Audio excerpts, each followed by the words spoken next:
Ayun mga kabetax, no, pagkatapos ng sako ng mga kabetax ng bagyong Christine, ito yung nahuli natin mga kabetax.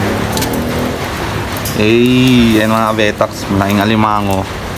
Ayun, meron pa sa loob. Tapos tong mga hipon mga kabetax, to.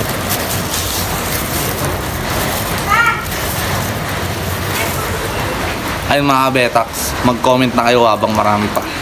Let's go! Ayun mga kabetax, kung bumabaw na yung ilog, pwede na natin pandawin. Bumabaw ng mga kabetax, nagatulad doon kanina. Ayun mga kabetax. Kanina dito yung ano eh, yung tubig. Yan dyan. Ngayon bumabaw na siya mga kabetax. Ayun mga kabetax, update ko kayo mamaya. Ayun mga kabetax, kasama natin si ano. Kasama natin yung bayaw ng bayaw. Oo, yan mga kabetax. Okay muna kayo.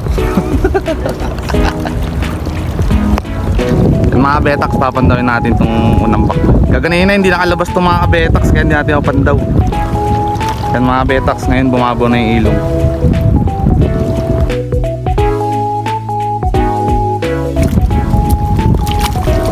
Kabetax, yan natin nila mga kabetax.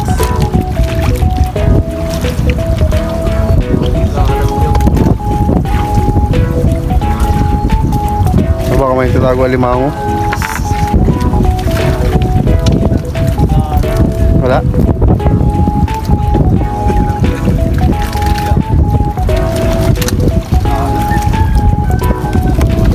Mga kabetak, mawala na tayo huli mga kabetak. Tulog ng kalat.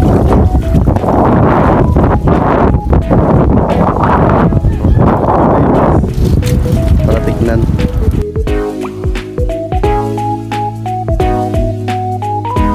Ayun mga kabetax, no, na-update sa nahuli natin mga kabetax.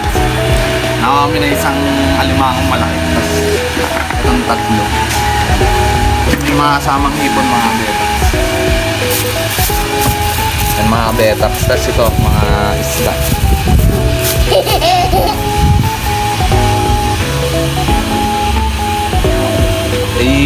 Yan mga kabetax. Nandito na ang video. Salamat sa panonood.